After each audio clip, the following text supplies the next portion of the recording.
Hello everyone, कैसे हैं आप सभी। उम्मीद करता हूं सभी स्वस्थ होंगे, ठीक होंगे और आपकी पढ़ाई भी सुचारू रूप से चल रही होगी। तो प्यारे बच्चों, हमने हिंदी लैंग्वेज की तैयारी करना शुरुआत कर दी थी क्योंकि हमने आरोह भाग 2 पुस्तक का फर्स्ट चैप्टर हम लोगों ने कंप्लीट कर दिया था। अब मैं आप लोगों से पूछना चाहता हूं, क्या आप लोगों को फर्स्ट चैप्टर आत्म परिचय दिन जल्दी जल्दी डलता है से कोई दिक्कत है? यदि दिक्कत है तो इस सेशन के कमेंट बॉक्स में आप लोग वो दिक्कत और जो समस्या है उसको आप लोग लिख दीजिएगा, क्योंकि नेक्स्ट चैप्टर जब मैं लेकर आऊंगा तो उसमें आपकी समस्या का सॉल्यूशन मैं कर दूंगा। तो उम्मीद करता हूं आप लोगों सभी ने देखा होगा वह सेशन और अच्छा भी लगा होगा, आपको समझ में भी आ गया होगा। अब प्यारे बच्चों, हम लोग बात करते हैं। अब हमारा आज होगा चैप्टर 2 आरोह भाग पुस्तक 2 का, जिसमें हम लोग जो हमारी कविता है उसका नाम है पतंग। अब आप लोग जल्दी से मुझे कमेंट करके बताएंगे कि इस कविता के लेखक रचनाकार कौन है। उससे पहले मैं आप लोगों को बता दूं इस कविता में क्या लिखा गया है। 2 मिनट दो मुझे मात्र। देखो प्यारे बच्चों, इस कविता में बालक की, कोई भी बच्चा है, उसकी बाल मनोवैज्ञानिक इच्छाओं कामनाओं को पूरा किया गया है एक पतंग की सहायता से। अब यहाँ बच्चे को कपास जैसा बताया गया है, कपास को कोमलता का प्रतीक बताया गया है, ठीक है। और दूसरी सबसे बड़ी बात यहाँ यह भी बताया गया है कि जैसे एक पतंग होता है, जितना पतला होता है, जैसे वह ऊपर उड़ता है तो आप बच्चों को ऐसा लगता है कि वह बच्चा ऊपर उड़ रहा है, बच्चे को स्वयं को ऐसा लगता है। तो प्यारे बच्चों, इस पतंग में हम बच्चे की बाल मनोवैज्ञानिक स्थिति के बारे में पता करेंगे कि बच्चा कैसा है, कैसा वह सोचता है, कैसे वह कार्य करता है, किस प्रकार से वह लोगों का भी मनोरंजन करता है और स्वयं का मनोरंजन करता है। तो प्यारे बच्चों, आओ हम लोग चलते हैं हमारी पतंग कविता के अनुसार। तो इस कविता की हम लोग बात कर रहे हैं, तो इसके लेखक कौन है मैंने आपसे पूछा था, आप लोगों ने शायद कमेंट बॉक्स में मुझे बता दिया होगा। तो प्यारे बच्चों, इसके लेखक हैं आलोक धनवा जी। ये भी आप लोगों को ध्यान में रखना है, कौन है? आलोक धनवा। ये भी आप लोगों को ध्यान में रखना है प्यारे बच्चों, आलोक धनवा, ठीक है, ये ध्यान रखना है। अब देखो, इस कविता, यह कविता है ना, ये एक लंबी कविता। इसमें हमारा यहाँ तीसरा भाग है हमारी पाठ्य पुस्तक में। लेखक का नाम मैंने बताया आलोक धनवा। कहां से लिया गया है? इस कवि का एकमात्र संग्रह है जिसका नाम है दुनिया रोज बनती है। ध्यान रखना, आपसे पूछा जा सकता है कैसे, एक पद्यांश देगा इस पतंग कविता से और फिर पूछा जाएगा यह जो पद्यांश है यह किस कविता से लिया गया है, तो पतंग कविता से। तो पतंग कविता किस काव्य संग्रह से लिया गया है? तो दुनिया रोज बनती है, वहां से लिया गया है। ये मैं बता चुका हूं कि पतंग के बाण इस कविता में बालक की बाल सुलभ इच्छाओं उमंगों का सुंदर चित्रण किया गया है। ये आप लोगों को ध्यान में रखना है, ठीक है। हाँ, अब हम स्टार्ट करते हैं हमारी पतंग कविता। देखो, सबसे तेज बौछारे गई भादो गया। भादो यानी एक भारतीय महीना का नाम, जिसका नाम है भाद्रपद। ये कैसा महीना है? बारिश वाला महीना है ये, यानी बरसात का महीना है ये। तो कवि क्या कह रहा है? सबसे तेज बौछारे गई भादो गया, यानी कहने का तात्पर्य क्या है? वह महीना जा चुका है जिसमें सबसे तेज बौछारे बारिश हुआ करती थी, वह महीना जा चुका है। अर्थात भारतीय महीना जो भादवा महीना है, भाद्रपद महीना है, वह समाप्त हो गया है। सवेरा हुआ, जैसे समाप्त हुआ फिर सवेरा हुआ, और वह सवेरा कैसा दिखाई दे रहा हमें? खरगोश की आंखों जैसा लाल सवेरा जो सुबह हुई है बरसात के मौसम के, यानी बरसात के महीने के समाप्त होने के बाद में जो सुबह सुबह हो रही है, वह सुबह हमें कैसी दिखाई दे रही है? खरगोश की आंखों जैसी लाल लाल हमें दिखाई दे रहा है सवेरा सुबह। शरद आया पुलों को पार करते हुए, जैसे भाद्रपद समाप्त हुआ तो कौन सी ऋतु आ चुकी है? शरद ऋतु का आगमन हो चुका है। और शरद ऋतु कैसे आ रही है? पुलों को पार करते हुए। अब एक बात, कोई पुल बना हुआ है पत्थर का, अब पुलों को शरद ऋतु थोड़ी पार करेगी, इंसान पार कर सकता है। तो ध्यान रखना, इस पूरी की पूरी कविता में मानवीकरण अलंकार का प्रयोग किया गया है। ध्यान रखना, कोई भी पद्यांश यहां से आ जाता है, पूछा जाए निम्नलिखित पद्यांश में किस अलंकार का प्रयोग किया गया, तो कह देना कि मानवीकरण अलंकार का प्रयोग किया गया। मानवीकरण अलंकार क्या होता है? किसी भी शब्द से किसी ऐसा पता महसूस हो जाए कि यह मनुष्य जैसा कार्य कर रहा है, तो वहां पर हमारा मानवीकरण अलंकार होता है। अब यहां देखो, आगे देखिए, अपनी नई चमकीली साइकिल तेज चलाते हुए, यानी शरद ऋतु है, वह उसकी एक साइकिल है, चमकीली साइकिल है, वह बहुत तेज चलाते हुए आ रहा है और साथ में उसकी जोर जोर से घंटी भी बजाते हुए आ रहा है। चमकीले इशारे से बुलाते हुए पतंग उड़ाने वाले बच्चों के झुंड को, और साथ में क्या कर रहा है, जोर जोर से अपनी चमकीले साइकिल घंटी तो बजा रहा है, साथ में चमकीले अलग अलग तरीके प्रकार के संकेत इशारे भी कर रहा है। किनको, पतंग उड़ाने वाले बच्चों के झुंड को, कि तुम मेरे पास आओ, मैं तुम्हें कुछ बताना चाहती हूं। यानी कि ऋतु बोल रही है, तो ऋतु क्या होती है, शरद नाम है, तो वैसे शरद एक लड़के का नाम, लेकिन यहाँ ऋतु का नाम है, ये ध्यान रखना है।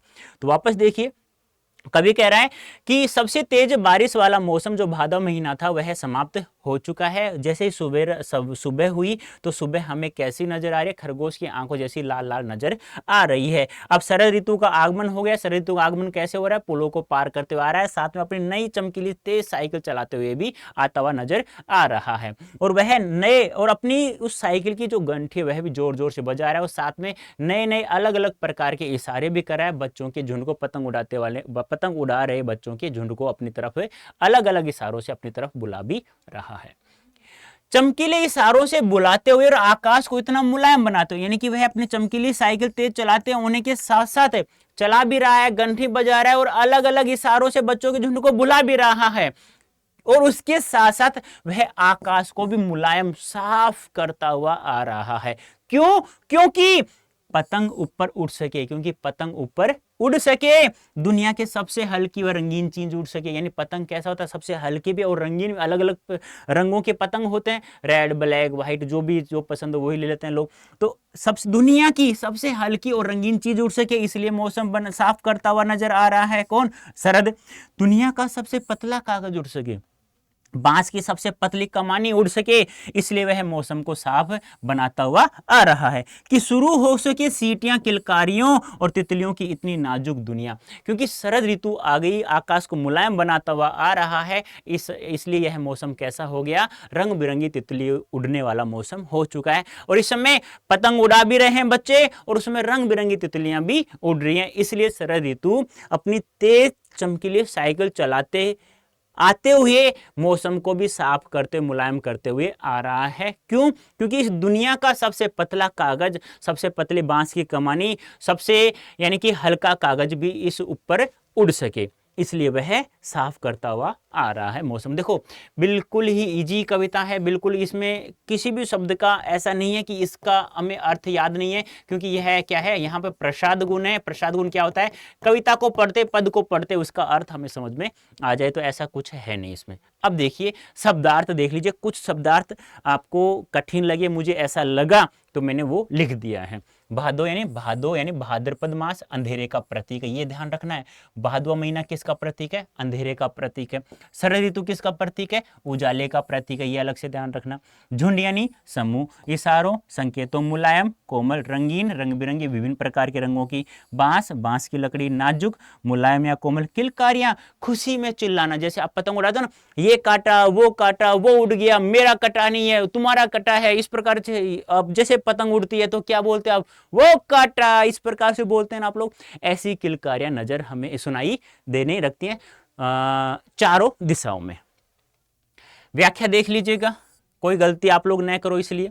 कवि कहता है कि बरसात के मौसम में जो बहुत तेज बौछारें पड़ती थी वे अब समाप्त हो गई, अर्थात बारिश का मौसम समाप्त हो गया है और भादो अर्थात समाप्त हो गया है। इस समय सुबह उगने वाले सूर्य में खरगोश की आंखों जैसी लालिमा छाई हुई है।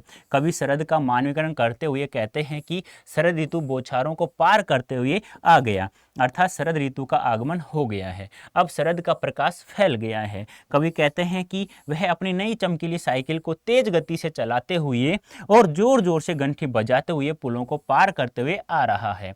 वह अपने चमकीले इशारों से पतंग उड़ाने वाले बच्चों के झुंड को अपनी ओर बुला रहा है।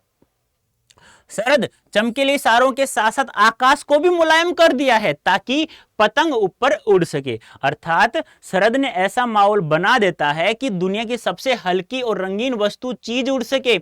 बच्चे दुनिया के सबसे पतले कागज व बांस की सबसे पतली कमानी से बनी पतंग उड़ा सके। कवि कहना चाहता है कि इन पतंगों को उड़ता देखकर बच्चे सीटियां, किलकारियां मारने लगते हैं और इस ऋतु में रंग बिरंगी तितलियां भी उड़ने लगती हैं, अर्थात तितलियां भी इस ऋतु में दिखाई देने लगती हैं। फिर कहते हैं कि बच्चे इन तितलियों की तरह ही कोमल व नाजुक होते हैं। आपसे पूछा जाएगा रंग बिरंगी तितलियां किस ऋतु में उड़ती हैं, बताओ। शरद ऋतु में। पूछा जाएगा कि आकाश को मुलायम कौन सी ऋतु करती है, शरद ऋतु करती है। यानी कि भादवे महीने के समाप्ति और शरद ऋतु के आगमन ऐसा किस कविता में लिखा गया है, तो पतंग कविता। पतंग कविता किस काव्य संग्रह से लिया गया है, दुनिया रोज बनती है। कौन सा भाग लिया गया, तीसरा भाग लिया गया है। इसके लेखक कौन है, आलोक धनवा जी हैं। तो ये सब चीजें आप लोगों को ध्यान में रखनी पड़ेंगी बच्चों। अब देखो निम्नलिखित पद्यांश में किस भाषा का प्रयोग किया गया है, खड़ी बोली हिंदी का। कौन कौन से अलंकारों का, मानवीकरण, उपमा, अनुप्रास अलंकारों का प्रयोग किया है। जहां वो कहा गया है ना कि जैसे कि जैसा यानी खरगोश की आंखों जैसा, वहां पे उपमा अलंकार है। कवि ने बिंबात्मक शैली में शरद ऋतु का बहुत ही सुंदर चित्रण किया। बिंबात्मक क्या होता है, चित्र, इमेज। बिंब बोलते हैं चित्र, इमेज को। यानी कि हमारे दिमाग में एक चित्र छप गया कि बच्चों का झुंड होता है, पतंग उड़ाना, बच्चों का झुंड कैसा होता है, दिमाग में चित्र बन गया, कोई दिक्कत नहीं। साइकिल कैसे चलती है, पैरों से चलती है, घंटी कैसे बजती है, इस प्रकार से दिमाग में चित्र बन गया। तो इस प्रकार की बिंबात्मक शैली का प्रयोग किया गया है। बालकों की सुलभ इच्छाओं और उमंगों का सुंदर चित्रण किया गया है। दूसरा पद्यांश, जन्म से ही वे अपने साथ लाते हैं कपास। कपास किसका प्रतीक है, कोमलता का। कहने का तात्पर्य क्या है, बच्चे कपास जैसे होते हैं। जैसे कपास हल्की मुलायम होती है, ऐसे ही बच्चे हल्के सुंदर कोमल नजर आते हैं। तो बच्चे जन्म से ही अपने साथ कोमल होते हैं, कोमलता का प्रतीक बताया गया कपास को। बच्चे जन्म से कैसे होते हैं, कपास होते हैं, कोमल होते हैं, कपास की तरह। पृथ्वी घूमती हुई आती है उनके बेचैन पैरों के पास। यानी कि जैसे ही बच्चे कोमल हैं, अब पृथ्वी है ना, उनके पैरों का स्पर्श प्राप्त करने के लिए जब बच्चे पतंग उड़ाते हैं तो उनके बेचैन पैरों के पास वह उनको स्पर्श हो जाए बच्चों के पैर, तो इसलिए वह उनके पास घूमते उनके पास आ जाती है। जब वे दौड़ते हैं बेसुध, यानी बेसुध बिना शुद्ध के, बिना किसी दिशा के, जब वो बेसुध होकर के दौड़ते हैं, छतों को भी नरम बनाते हैं। वह अपने कोमल कोमल पैरों से भी छत के जो पत्थर होते हैं कठोर, उनको भी कोमल बना देते हैं। दिशाओं को मृदंग की तरह बजाते हैं और चारों दिशाओं में जब बच्चे पतंग उड़ाते हैं तो ऐसा नजर आता है कि चारों तरफ मृदंग यानी क्या होता है, ढोल नगाड़े, यानी चारों तरफ ढोल नगाड़े बज रहे हैं। यानी कि आवाज आ रही है, सीटियों की, किलकारियों की आवाज आ रही है। तो ऐसा नजर आ रहा है कि चारों दिशाओं में बड़े बड़े ढोल नगाड़े बज रहे हैं। जब वे पेंग भरते हुए चले आते हैं डाल की तरह लचीले वेग से। ये पेंग यानी क्या होता है, झूला। झूला होता है ना, जैसे कि तीज के मौसम में आप लोग झूला झूलते हो, तो झूला कैसे जाता है, धक्का दे दिया तो इस प्रकार से ऐसे ऐसे ऐसे ऐसे आता है ना। ऐसे ही बच्चे पतंग उड़ाते हैं, कभी आगे कभी पीछे, कभी आगे कभी पीछे, ऐसे आते रहते हैं ना, कभी ऐसे इस प्रकार से। तो वो डाली के वे के, जैसे डाली हल्की मुलायम होती है तो वो उसको, जैसे डाली को आप हिलाते हो तो वह हिलती हुई नजर आती है। वैसे ही जैसे झूला आगे पीछे इस प्रकार जाता है, वैसे ही बच्चे भी आगे पीछे आ रहे हैं, किस प्रकार से, एक डाली के वेग की तरह, क्योंकि वो लचीले होते हैं। तो पतंग उड़ाते हैं, जब वे पेंग भरते हैं, यानी जब वो पतंग उड़ाते हैं और चले आते हैं डाल की लचीले वेग की तरह। जिस प्रकार से एक डाली को हम पकड़ के छोड़ देते हैं तो वह इस प्रकार से ऐसे ऐसे ऐसे झूलती है, वैसे ही बच्चे पतंग उड़ाते हुए झूले के वेग की तरह इधर उधर घूमते रहते हैं, छत के ऊपर पतंग उड़ाते हुए नजर आ रहे हैं। कपास इस शब्द का प्रयोग कोमल व नर्म अनुभूति के लिए हुआ है। बेसुध बिना शुद्ध होकर, बिना शुद्ध के यानी मस्त होकर। मृदंग डोल जैसा वाद्य यंत्र, पेंग भरना, झूला भरना, झूला झूलना सॉरी। डाल शाखा होता है पेड़ की, लचीला वेग लचीली गति से। व्याख्या देख लीजिएगा। कवि कहते हैं कि बच्चों का शरीर कोमल होता है, वे ऐसे लगते हैं मानो कपास की तरह कोमल व नरम अनुभूति लिए हुए पैदा हो। उनकी कोमलता को स्पर्श करने के लिए धरती भी लालायित रहती है, वह उनके बेचैन पैरों के पास आती है। जब वे मस्त होकर दौड़ते हैं, दौड़ते समय उन्हें मकान की छतें भी नर्म लगती हैं, अर्थात उनके पैरों से छतें भी नर्म हो जाती हैं। उनके पैरों से सभी दिशाओं में मृदंग अर्थात डोल जैसे मीठे बोल उत्पन्न होते हैं। वे पतंग उड़ाते हुए इधर उधर झूले की पेंग की तरह आगे पीछे आते जाते रहते हैं, क्योंकि उनका शरीर डाली की तरह लचीलापन होता है। बात तो सही है, वो मुलायम तो होते साथ में पतंग उड़ाते हुए वो इधर उधर घूमते झूले की तरह, ऐसा नजर आ रहा है कि डाली की तरह वो लचीलापन लिए हुए पैदा हुए हैं और ऐसे ही घूमते रहते हैं पतंग उड़ाते समय। अब आगे देखिए, छतों के खतरनाक किनारे तक उस समय गिरने से बचाता है उन्हें। यानी कहने का तात्पर्य क्या है, यानी कि जब वो पतंग उड़ाते समय छतों के खतरनाक किनारों तक आ जाते हैं तो उन्हें वहां बचाने के लिए कोई नहीं आता है।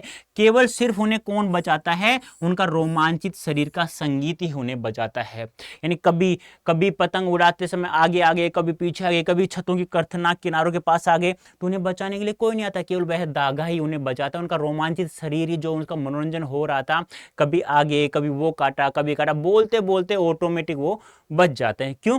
क्योंकि भगवान बच्चों का रखवाला होता है, ये आपने सुना होगा। पतंगों की धड़कती ऊंचाइयां उन्हें थाम लेती हैं महज एक धागे के सहारे। धागे के सहारे, यानी कहने का तात्पर्य क्या है? पतंगों की धड़कती ऊंचाइयां उन्हें थाम लेती हैं। जैसे उन्हें गिरने से कौन थाम लेते हैं? केवल वही धागा जिस धागे के सहारे वो पतंग उड़ा रहे हैं, वही धागा उन्हें बचा लेता है। पतंगों के साथ साथ वे भी उड़ रहे हैं अपने रंध्रों के सहारे, और उन्हें ऐसा लगता है कि पतंगों के साथ पतंग नहीं उड़ रही है, ये मैं उड़ रहा हूं पतंग आसमान के चारों तरफ। किसके सहारे? उस धागे के सहारे, अपने रंध्रों के सहारे, यानी उस धागे की सहायता से। एक बार वापस देखिए, जब बच्चे पतंग उड़ाते समय छतों के खतरनाक किनारों तक आ जाते हैं तो उस समय उन्हें गिरने से कोई नहीं बचाने के लिए आता है।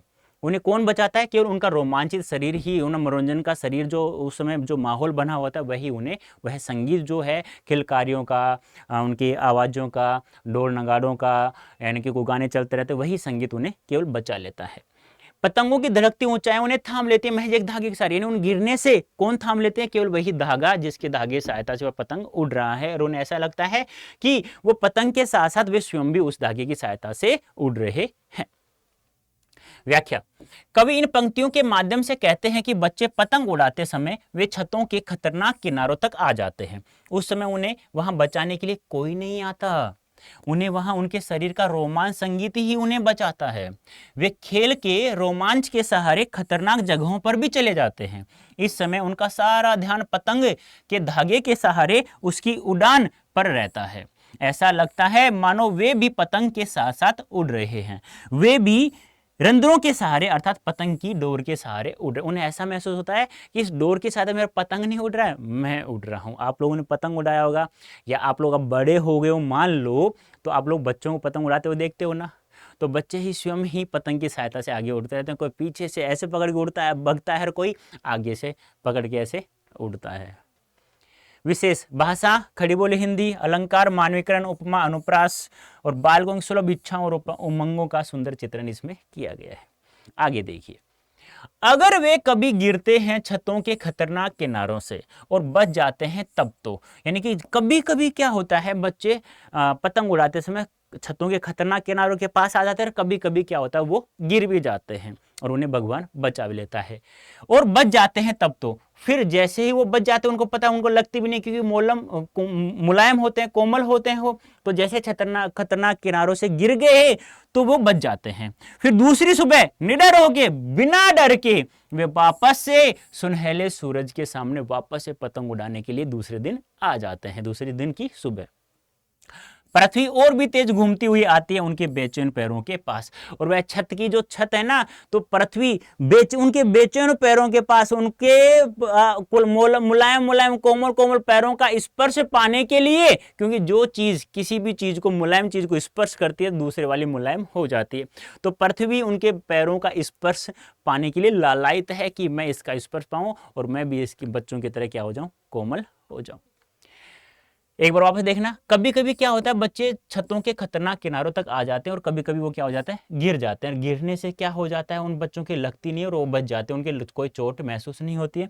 तो वो दूसरे दिन बिना डरे सूरज के सामने पतंग उड़ाने के लिए आ जाते हैं, और पृथ्वी और भी तेज घूमती उनके बेचैन पैरों के पास आती है, उनके मुलायम मुलायम कोमल कोमल पैरों का स्पर्श पाने के लिए।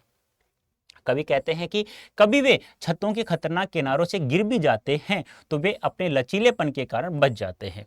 इससे उनके मन का भय भी समाप्त हो जाता है। वे अधिक उत्साह के साथ सुनहरे सूरज के सामने फिर आते हैं, अर्थात वे अगली सुबह फिर पतंग उड़ाते हैं। उस समय उनके पैरों की गति और तेज हो जाती है और पृथ्वी भी तेज गति से उनके बेचैन पैरों के पास आती है। भाषा, खड़ी बोली हिंदी, मानवीकरण, उपमा, अनुप्रास, मुक्त छंद। ये ध्यान रखना, बिना छंदों की कविता लिखी गई है, मुक्त छंद का प्रयोग किया गया है, इसमें ये बता चुका हूं मैं। ठीक है, अब आते हैं हमारे क्वेश्चन आंसर विद MCQ। अब पहला क्वेश्चन देखो प्यारे बच्चों, आप लोगों को मेहनत तो करनी पड़ेगी। जो मैं कहानी के रूप में कविता पढ़ा रहा हूं आप लोगों को पढ़ना होगा। देखो यार, मुझे एक बात बताओ, सीधी सी बात है कि आप लोगों को तैयारी तो करनी ही पड़ेगी, मेहनत तो करनी ही पड़ेगी, क्योंकि आप लोग 12th में एग्जाम हो तो तुम्हें पता है आगे सीयूईटी का एग्जाम भी 12th के साथ साथ देना। जैसे एग्जाम 12th का फिनिश होगा तो आप लोगों को पता है ना क्या, सीयूईटी का एग्जाम देना पड़ेगा 1.5-2 महीने बाद में।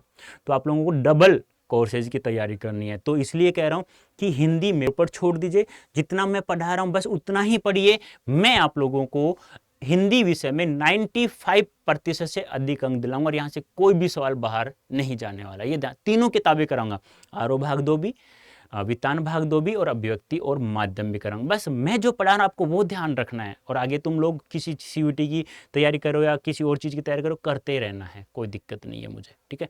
देखिए पहला क्वेश्चन है, बच्चे पतंगों के साथ साथ किसके सहारे उड़ रहे हैं? तो किसके सहारे उड़ रहे हैं? कल्पना के सहारे या डोर के सहारे? तो किसके सहारे उड़ते हैं? कल्पना के सहारे उड़ रहे हैं। पतंग कविता में कपास किसकी प्रतीक है? ये सवाल ध्यान रखना, ये महत्वपूर्ण पूछा जा सकता है। तो किसके सहारे? शालीनता, कोमलता, सफेदी या शांति किसका प्रतीक है? तो कोमलता का प्रतीक है बच्चों, ये आप लोगों को ध्यान में रखना है। पतंग कविता में चमकीले विशेषणों का प्रयोग किसके लिए हुआ? इन चमकीले विशेषणों का प्रयोग किसके लिए किया गया बता सकते हो? बहुत ही very very very very very very very very important है। पतंगों के लिए, शरद ऋतु के लिए, कठोर दिशाओं के लिए, इशारों के लिए। इशारा होता है संकेत।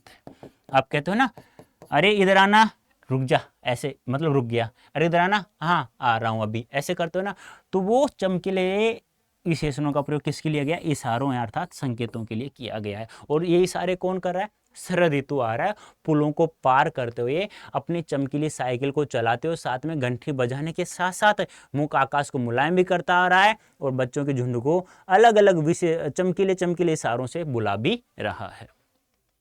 बच्चे किनके साथ साथ उड़ रहे हैं? पक्षियों के, पतंगों के, बादलों के, धागे।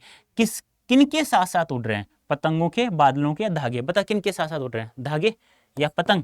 धागे के साथ साथ। सॉरी गलत हो गया भाई, देखो जब मेरे से गलत हो गया तो आप लोग तो गलत कर सकते हैं। तो बच्चे किनके साथ साथ उड़ रहे हैं अभी? तो पतंगों के साथ साथ उड़ रहे हैं, ठीक है, पतंगों के साथ साथ उड़ रहे हैं। हाँ बात तो से धागे नहीं, पतंगों के साथ साथ धागे के सहारे उड़ रहे हैं, धागे के सहारे उड़ते हैं, ये ध्यान रखना। बच्चों को छतों के खतरनाक किनारों से किसका भय रहता है? किसका? टकराने का, कूदने का, गिरने का, संभलने का। देखो कोई बच्चा कैसा भी 2 साल का हो जाता है तो उसे डर लगना स्टार्ट हो जाता है। तो छतों के से किससे डर रहता है? खतरनाक किनारों से किसका भय रहता है? सीधी सी बात है, गिरने का भय रहता है, ठीक है। बच्चों के रोमांचित शरीर का संगीत क्या करता है? क्या करता है? गिरने से बचाता है, नचाता है, सबको बुलाता है, मनोरंजन करता है। तो बच्चों का रोमांचित शरीर है, उन्हें छतों के खतरनाक किनारों से गिरने से बचाता है, गिरने से बचाता है।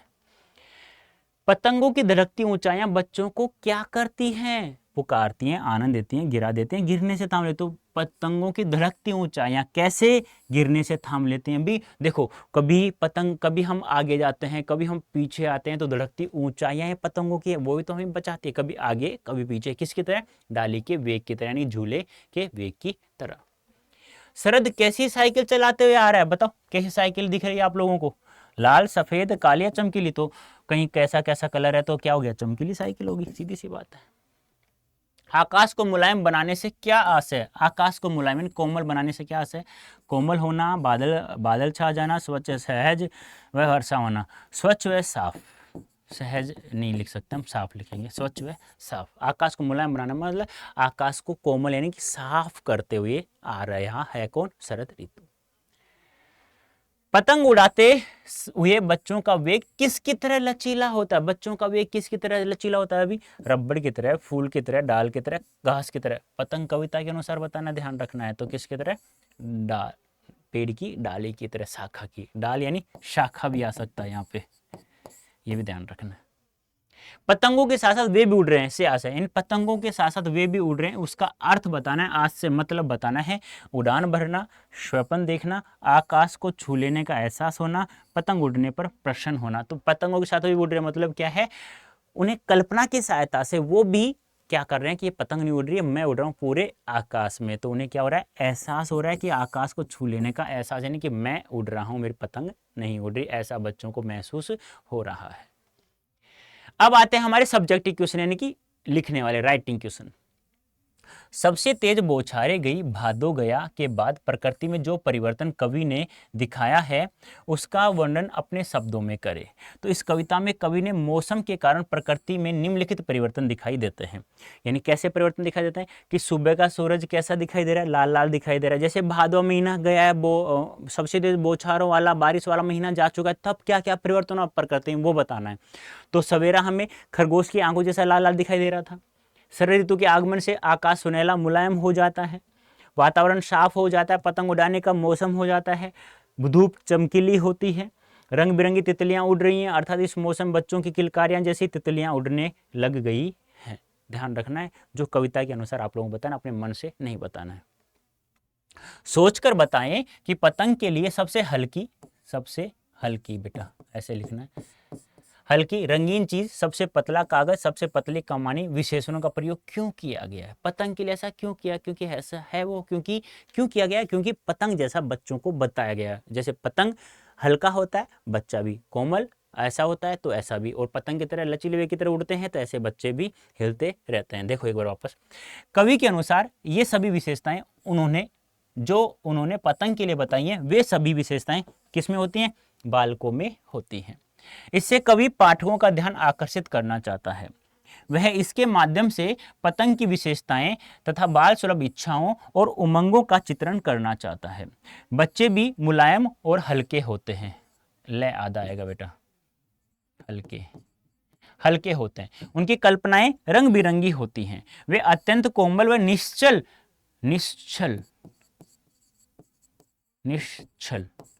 मन के होते हैं। इसी तरह पतंगे भी रंग बिरंगी हल्की होती हैं। वे आकाश में बहुत ऊपर तक उड़ती हैं। बालक का मन भी उस पतंग के साथ साथ उड़ना चाहता है। किसके साथ है, कल्पना के साथ साथ वो भी उड़ रहे हैं, आकाश को मुलायम बना रहे हैं। बिंब स्पष्ट करना, बिंब अंग्रेजी में बिंब को बोलते हैं इमेज, EMAIM होता है ना, नहीं यार ई होता है बेटा, देखो मीनिंग है, थोड़ा देख लेना। इमेज हिंदी में लिख देता हूं मैं, सॉरी।